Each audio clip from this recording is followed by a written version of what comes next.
तो आज हम पढ़ेंगे electric field due to sphere. चलिए शुरू करते हैं। देखो, स्फीयर दो तरीके के होते हैं, एक होता है होलो, एक होता है सॉलिड।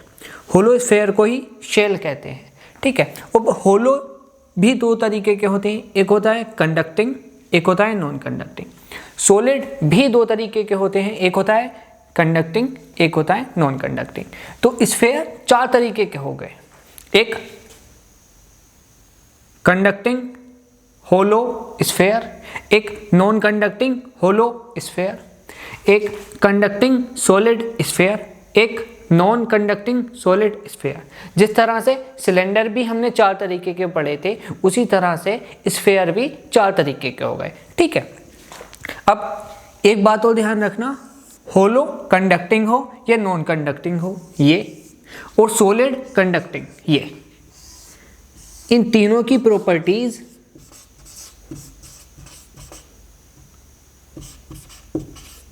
सेम होती हैं, जबकि सॉलिड नॉन कंडक्टिंग की प्रॉपर्टीज डिफरेंट होती हैं। इस पॉइंट को ध्यान में रखना, ठीक है। चाहे होलो कंडक्टिंग हो, होलो नॉन कंडक्टिंग हो, सॉलिड कंडक्टिंग हो, इनकी प्रॉपर्टीज सेम होती हैं, मतलब इन तीनों को हम एक जगह पढ़ेंगे।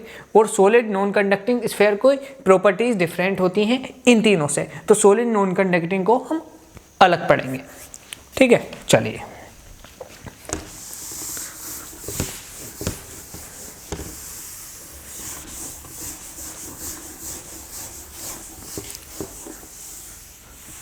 तो अब हेडिंग को मॉडिफाई कर लेते हैं। Electric field due to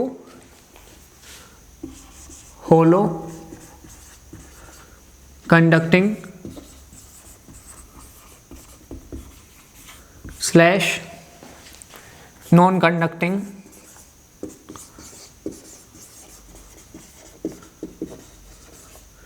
and solid conducting sphere.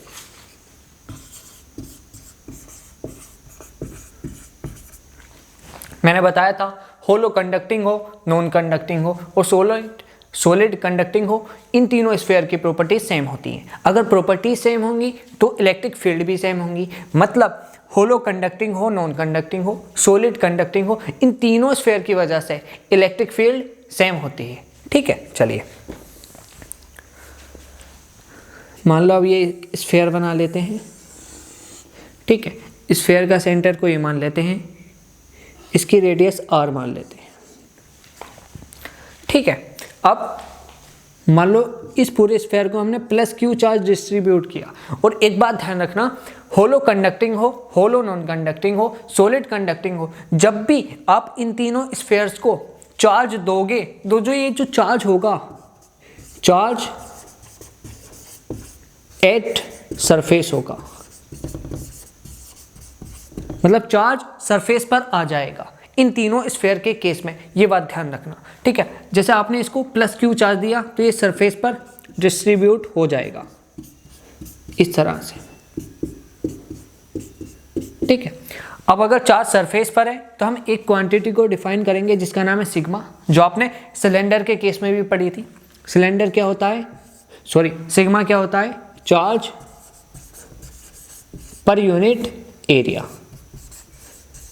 इसका मतलब सिंपल सा होता है, कितने एरिया में कितना चार्ज है उसको सिग्मा कहते हैं। चलिए, अब हम केसेस देखेंगे कि स्फीयर के अंदर होगी, बाहर होगी, तो इलेक्ट्रिक फील्ड क्या होगी, ठीक है। तो केस 1 देखते हैं। केस फर्स्ट हम इनसाइड ले लेते हैं, इनसाइड द स्फीयर। इनसाइड मतलब r is less then r, ठीक है। ये जो स्मॉल r है ना, ये वेरिएबल है। मान लो एक पॉइंट है r, इस पॉइंट पर मान लो इस पॉइंट को P मान लेते हैं, लेकिन ये P पॉइंट अंदर है और ये अंदर कहीं भी हो सकता है, मतलब r वेरिएबल है ना, इसलिए। तो electric field eight point P, लेकिन ये P पॉइंट इनसाइड होना चाहिए, आएगी 0। ध्यान रखो, डायरेक्ट रिजल्ट बता रहा हूँ, उनको ध्यान में रखो, एक भी क्वेश्चन गलत नहीं होगा, ठीक है। चलिए, केस सेकंड। केस सेकंड मतलब आउटसाइड। आउटसाइड मतलब R, capital R is less than small R. अब मान लो ये P पॉइंट आउटसाइड है, मतलब ये जो R है ये वेरिएबल R है, ठीक है। P आउटसाइड द स्फीयर कितनी इलेक्ट्रिक फील्ड होगी उसका रिजल्ट ध्यान रखो। मान लो electric field at P point, लेकिन ये P पॉइंट इस टाइम बाहर है, ठीक है। चलिए इस टाइम इलेक्ट्रिक फील्ड होगी K Q upon R square. यहाँ पर K कूलम्ब्स कांस्टेंट है, चार्ज मतलब Q charge on the sphere है, R वेरिएबल R मतलब कितनी दूरी पर वो पॉइंट है जिस पॉइंट पर हम इलेक्ट्रिक फील्ड निकाल रहे हैं। अब आपको पता है K को अगर हम आगे खोलें तो K का फॉर्मूला होता है 1/4 पाई एप्सिलॉन नॉट, ठीक है। ध्यान से देखो, ठीक है। तो आप इसको आगे भी बढ़ा सकते हो, K की जगह 1/4 पाई एप्सिलॉन नॉट लिख सकते हो, 1/4 pi epsilon naught Q upon R square. और यहाँ पर देखो electric field is inversely proportional to R square. देखो 1/4 पाई एप्सिलॉन नॉट तो कांस्टेंट है, चार्ज भी कांस्टेंट है, तो ये inversely proportional to R square हो जाएगी इलेक्ट्रिक फील्ड, ठीक है। चलिए अब आप एक चीज और ध्यान रखो, ये इलेक्ट्रिक फील्ड तो आई चार्ज के टर्म में, अगर हमें सिग्मा के टर्म में पूछी गई इलेक्ट्रिक फील्ड तो हम क्या बताएंगे, चलिए वो भी देख लेते हैं। तो यहाँ पर मैं एक्सप्लेन कर रहा हूँ, ठीक है। सिग्मा क्या होता है, charge upon area, charge upon area, ठीक है।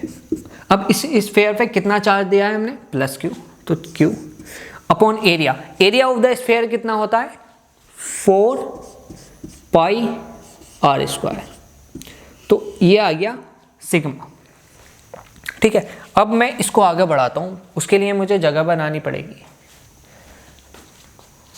मैं इस जो डायग्राम बनाया था अब इसको रफ कर रहा हूं क्योंकि इसका काम नहीं रहा। अब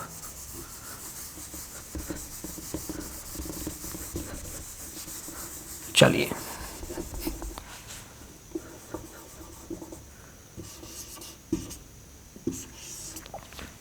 अब देखो, अगर 4 पाई R स्क्वायर को इधर को लेकर जाओगे तो ये बन जाएगा sigma into 4 pi capital R square is equal to charge, ठीक है। अब देखो Q की जगह ये वाली वैल्यू रख दो, सिग्मा की टर्म में इलेक्ट्रिक फील्ड आ जाएगी। चलिए रखते हैं electric field at P point, ठीक है।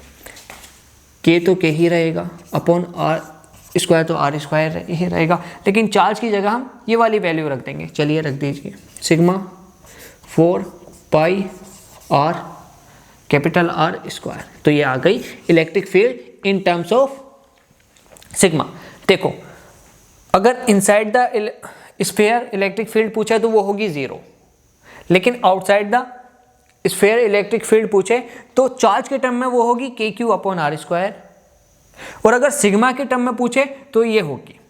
ये जो वाली जो वैल्यू है ये याद करना मुश्किल है, इसलिए मैं कहता हूं आप चार्ज के टर्म में इलेक्ट्रिक फील्ड को याद करो। अगर सिग्मा के टर्म में पूछे तो सिग्मा ध्यान रखो, sigma is equal to charge upon area, कितनी एरिया में कितना चार्ज होगा, जो चार्ज होगा स्फीयर का वो लिख देना, upon area of the sphere लिख लेना, फिर यहाँ से चार्ज निकाल लेना सिग्मा इंटू 4 पाई R स्क्वायर, और यहाँ पर चार्ज की जगह सिग्मा इंटू 4 पाई R स्क्वायर लिख देना। कहने का मतलब ये है चार्ज की टर्म में इलेक्ट्रिक फील्ड याद करो और ये वाली वैल्यू निकाल लेना, बस इतना कहना चाहता हूं मैं, ठीक है। चलिए अब ग्राफ भी देख लेते हैं। चलिए हम y एक्सिस पर लेंगे इलेक्ट्रिक फील्ड, x एक्सिस पर लेंगे डिस्टेंस, ठीक है। चलिए और एक स्फीयर बना लेंगे यहाँ पर, ठीक है। ये जो डिस्टेंस है कैपिटल R हो जाएगा, ठीक है। अब इसको अगर हम नीचे लेकर जाएंगे तो ये कैपिटल R डिस्टेंस हो जाएगी, मतलब यहाँ से यहाँ तक का पोर्शन इनसाइड द स्फीयर हो गया, यहाँ से यहाँ तक का पोर्शन आउटसाइड द स्फीयर हो गया। चलिए inside the sphere electric field कितनी थी 0, तो फ्लैट लाइन आ जाएगी 0 पर, ठीक है। Outside the sphere electric field कितनी थी KQ अपॉन R स्क्वायर, मतलब electric field is inversely proportional to R square, ठीक है। तो सरफेस पर तो मैक्सिमम होगी इलेक्ट्रिक फील्ड, ठीक है, लेकिन जैसे जैसे डिस्टेंस बढ़ेगा वैसे वैसे इलेक्ट्रिक फील्ड घटती चली जाएगी और इनफाइनाइट पर जाकर इलेक्ट्रिक फील्ड जीरो भी हो जाएगी। ठीक है, चलिए, तो आपको hollow conducting, hollow non conducting, solid conducting sphere का केस पता चल गया। अब हम बात करेंगे सॉलिड नॉन कंडक्टिंग स्फीयर के केस के बारे में। चलिए,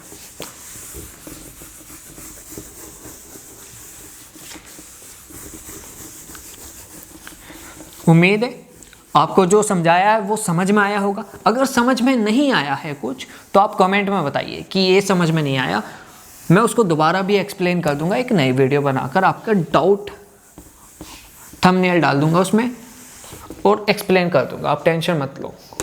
पहली बात तो यार समझाया ऐसे है कि समझ में आ जाना चाहिए। चलो, इलेक्ट्रिक फील्ड ड्यू टू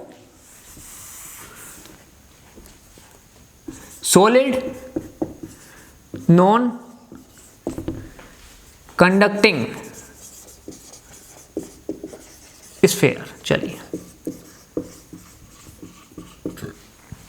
अब देखो सबसे इंपॉर्टेंट बात, सॉलिड नॉन कंडक्टिंग स्फीयर में चार्ज जो होगा वो पूरे वॉल्यूम में होगा, चार्ज इन वॉल्यूम। ठीक है, hollow conducting, hollow non conducting, solid conducting sphere में चार्ज था सरफेस पर, लेकिन सॉलिड नॉन कंडक्टिंग स्फीयर में होगा चार्ज पूरे वॉल्यूम में। अगर वॉल्यूम में होगा तो यहाँ से हम एक क्वांटिटी डिफाइन करेंगे जिसका नाम है रो। रो क्या होती है? Charge per unit volume. पढ़ा होगा भैया आपने, मतलब कितने वॉल्यूम में कितना चार्ज है उसी को कहते हैं रो। ठीक है, चलिए अब एक स्फीयर बना लेते हैं, इसको सेंटर मान लेते हैं, इसकी रेडियस कैपिटल R मान लेते हैं। अब अगर हम इसको प्लस Q चार्ज दें तो ये पूरे स्फीयर में बट जाएगा कुछ इस तरह से। ठीक है, चलिए अब इसके भी हम दो केसेस पढ़ेंगे। Case first, inside the sphere. चलिए, इनसाइड द स्फीयर मतलब small r is less then capital R, मतलब कुछ पॉइंट ही वो स्मॉल r यहाँ पर आएगा इनसाइड द स्फीयर। ठीक है, चलिए, तो inside the sphere electric field होती है रो R अपॉन 3 एप्सिलॉन नॉट। यहाँ पर रो हो गई charge per unit volume, small r हो गई वेरिएबल डिस्टेंस, 3 हो गई एक नंबर है, एप्सिलॉन नॉट हो गई परमिटिविटी ऑफ फ्री स्पेस। ठीक है, अब ये इलेक्ट्रिक फील्ड तो रो के टर्म में है। अब कोई कहे यार हमें तो आप चार्ज के टर्म में इलेक्ट्रिक फील्ड बताओ, तो ठीक है हम निकाल लेंगे। कैसे निकाल लेंगे देखिए, रो क्या फॉर्मूला था? Charge upon volume. कितना चार्ज दिया है हमने इस स्फीयर को? Q। Volume of the sphere कितना होता है? पढ़ा होगा ना यार आपने, 4/3 पाई कैपिटल R क्यूब। बहुत पढ़ा होगा यार, क्लास 10th में ही पढ़ा होगा कि volume of the sphere 4/3 pi R cube, area of the sphere 4 pi R square. ठीक है, चलिए अब आप रो की जगह ये वाला मटेरियल रख दोगे। अगर आप रो की जगह ये वाला मटेरियल रख दोगे तो इलेक्ट्रिक फील्ड कुछ किस तरह आएंगी देखिए। रो की जगह वाला मटेरियल रख दो, Q/4/3 पाई R⁻³ आपने रो की जगह वाला मटेरियल रख दिया। अब यहाँ पर स्मॉल r लिखोगे अपॉन 3 एप्सिलॉन नॉट।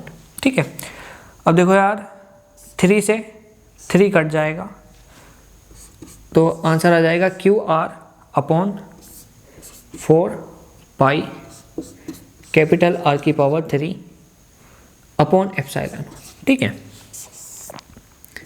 तो ये आ गई। देखो मैं कहता हूँ आप सिर्फ रो की टर्म में इलेक्ट्रिक फील्ड को याद कर रखो क्योंकि उसको याद करना आसान है।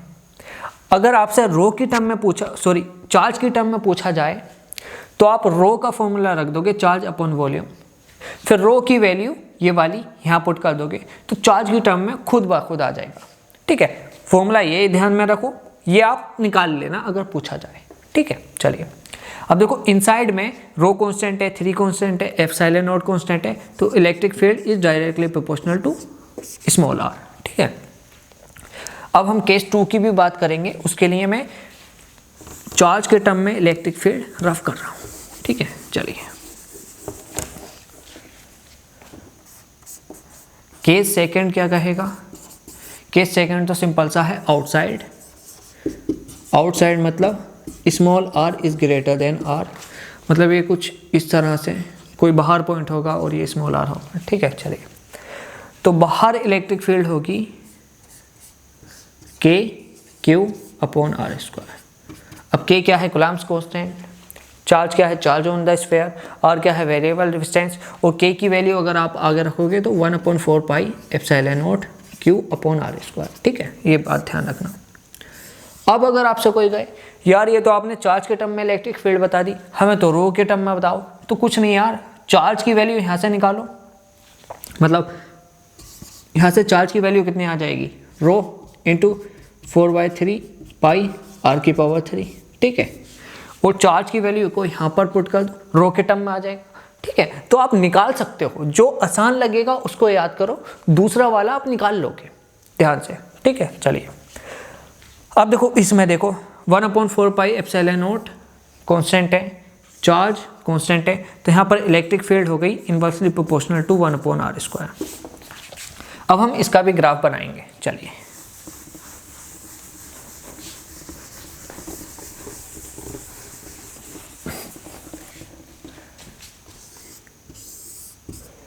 ये y एक्सिस पर होगी इलेक्ट्रिक फील्ड, x एक्सिस पर होगी वेरिएबल डिस्टेंस, और यहाँ पर हम एक इमेजिनरी स्फीयर बना लेंगे। ये हो गई, ये हो गया सेंटर, ये हो गई r रेडियस, ठीक है।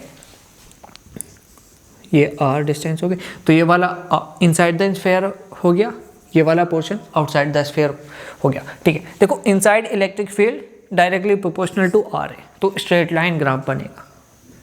कहाँ तक? सरफेस तक, ठीक है। और सरफेस पे जाके इलेक्ट्रिक फील्ड मैक्सिमम हो जाएगी। फिर सरफेस के बाहर outside the sphere electric field का इनवर्सली प्रोपोर्शनल टू डिस्टेंस वाला ग्राफ बनेगा कुछ इस तरह से। तो कुछ ग्राफ इस तरह से बनेगा, क्योंकि यहाँ पर electric field is inversely proportional to 1/r square और यहाँ पर electric field is directly proportional to distance, ठीक है।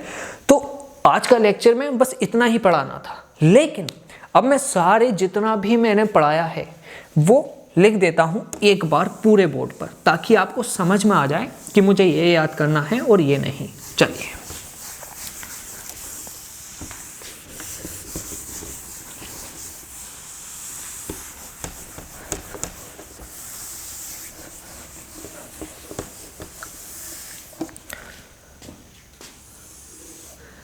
देखो, आपने पढ़ा था electric field due to hollow conductor, sorry hollow conducting sphere और होलो नॉन कंडक्टिंग स्फीयर और सॉलिड कंडक्टिंग स्फीयर, ठीक है। मैंने कहा था इन तीनों की वजह से इलेक्ट्रिक फील्ड सेम होगी, ठीक है। आपने केस 1 लिया था इनसाइड,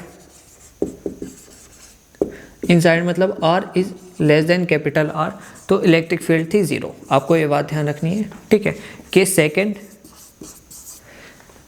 आउटसाइड, आउटसाइड मतलब capital R is less than small r, ठीक है। तो इलेक्ट्रिक फील्ड इसकी आई थी के क्यू अपॉन आर स्क्वायर, ठीक है। और यहाँ पर k की जो वैल्यू होगी 1/4 पाई एप्सिलॉन नॉट होगी, ठीक है। और आपको एक बात पता होनी चाहिए, चाहे होलो कंडक्टिंग स्फीयर हो, होलो नॉन कंडक्टिंग स्फीयर हो, सॉलिड कंडक्टिंग स्फीयर हो, चार्ज जो होता है वो सरफेस पर होता है। सरफेस पर होगा तो हम सिग्मा मतलब डिफाइन करेंगे। सिग्मा क्या होता है? Charge per unit area. और इस केस में सिग्मा की वैल्यू आ जाएगी, देखो क्यू चार्ज हम देंगे स्फीयर पर और एरिया ऑफ द स्फीयर होता है 4 पाई आर स्क्वायर। तो ये बात ध्यान रखना, ठीक है। बस ये चीज़ें आपको ध्यान रखनी है। अब हमने सेकंड केस में बात करी थी electric field due to solid non conducting sphere, ठीक है। चलिए इसमें भी केस 2 लिए थे, मतलब 2 केस लिए थे। केस फर्स्ट था इनसाइड, इनसाइड में r is less then capital R, inside में इलेक्ट्रिक फील्ड थी रो आर अपॉन 3 एप्सिलॉन नॉट। ठीक है, अब ये तो रो के टर्म में था, अगर कोई पूछे चार्ज के टर्म में तो आपको पता होना चाहिए रो क्या था, फॉर्मूला चार्ज अपॉन वॉल्यूम। ठीक है, रो का फॉर्मूला मैंने ये लिखवाया था। ठीक है, और आपको ये पता होना चाहिए सॉलिड नॉन कंडक्टिंग स्फीयर में जो चार्ज होता है वो स्फीयर में होता है, इसलिए हम रो क्वांटिटी को डिफाइन करेंगे और रो का फॉर्मूला होता है चार्ज पर यूनिट वॉल्यूम। वो देखो रो इज इक्वल टू चार्ज कितना दोगे किसी भी स्फीयर को, Q upon volume of the sphere कितना होता है 4/3 पाई आर की पावर 3। ठीक है, अब रो की जगह आप ये वैल्यू रख दोगे तो इलेक्ट्रिक फील्ड चार्ज के टर्म में भी पालोगे आप। ठीक है, केस सेकंड की बात करते हैं। केस सेकंड भी सिंपल था, outside the sphere, outside the sphere मतलब capital R is less than small R, तो यहाँ पर इलेक्ट्रिक फील्ड हो जाएगी के क्यू अपॉन आर स्क्वायर। के को आर आगे खोल कर लिखोगे तो 1/4 pi epsilon naught Q upon R square. ठीक है, तो ये मैंने रिवाइज भी करा दिया। अब ग्राफ की बात है तो ग्राफ तो यार आपको पता होना चाहिए। देखो यहाँ पर 0 है, मतलब फॉर्मूले पता है तो आप ग्राफ बना लोगे। ठीक है, चलिए तो आज का लेक्चर होता है यहीं समाप्त, और लेक्चर के इलेक्ट्रोस्टैटिक चैप्टर भी यहीं होता है समाप्त। यार हमने 18-19 लेक्चर ले लिए क्योंकि बहुत बड़ा लेक्चर था, मैंने बहुत क्रिस्प करने की कोशिश की, तब भी ये चैप्टर 18-19 लेक्चर में खिंच गया। लेकिन कोई बात नहीं, सिर्फ 5-5 मिनट 10-10 मिनट 20-20 मिनट के लेक्चर हैं, आप आराम से 5-6 घंटे में कर दोगे। ठीक है, चलिए थैंक यू।